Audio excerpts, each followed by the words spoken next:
true religion is caring for the orphan in the midst of their distress. And I began to ask the question of the Lord, if caring for the orphan is true religion, what would you have me do?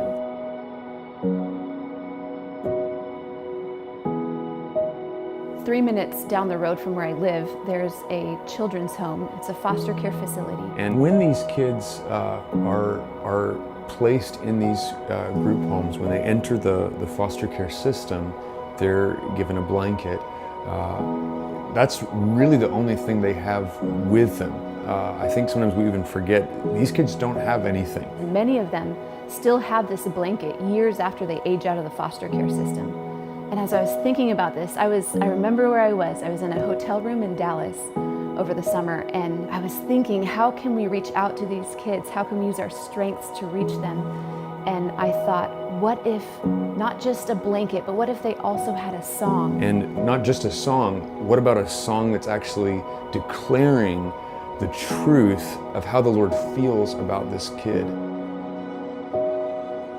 Children without families are the bottom rung of honor in our culture. They are the lowest in our society. These kids are coming out of really hard situations.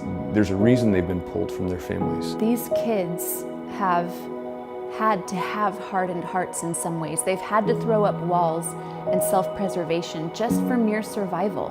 They've been through more than most of us ever will in a lifetime. A few years ago, my wife and I began visiting children's homes in our city.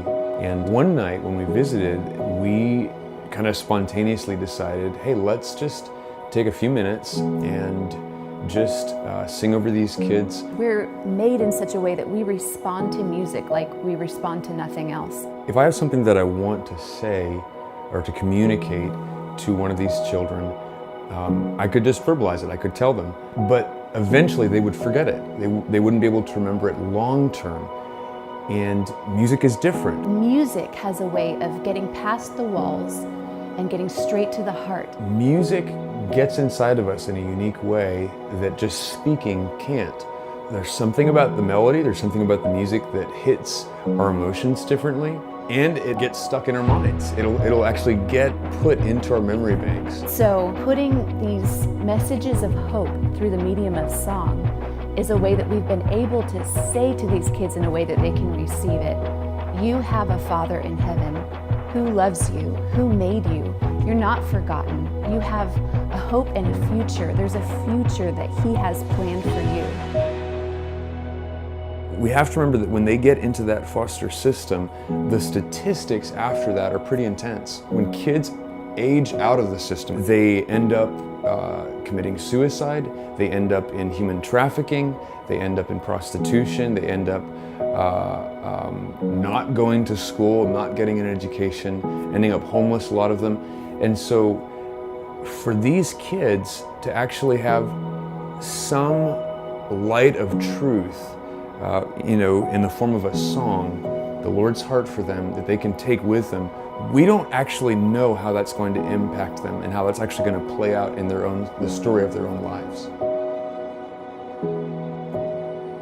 When we started Song Project, I reached out to John and Kinsey Thurlow, and we sat down together and brainstormed and came up with a list of over 40 songwriters to invite to participate and write songs for the kids at this children's home.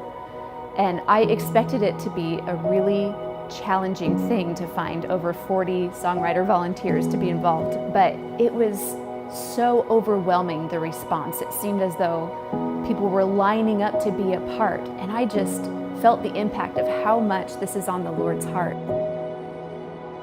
We gave the first name of every child to a songwriter, and they wrote a song filled with hope and from the Lord's heart with the child's name in it. And then we took those songs and we put them onto sound modules and stuffed them into teddy bears. And so when you push the teddy bear's belly, the song plays. I think of a few different things when I think about the end goal for the song that I'm giving to this kid. If I can sing something in a little phrase that will help them to make a decision, that will lead them towards the Lord, that will lead them towards the path of life, that makes me happy. It's been amazing to hear the stories of how these children are responding to their songs. Many of these kids self-harm. They hurt themselves as a way to cope with all of the emotional challenges that they deal with on a daily basis.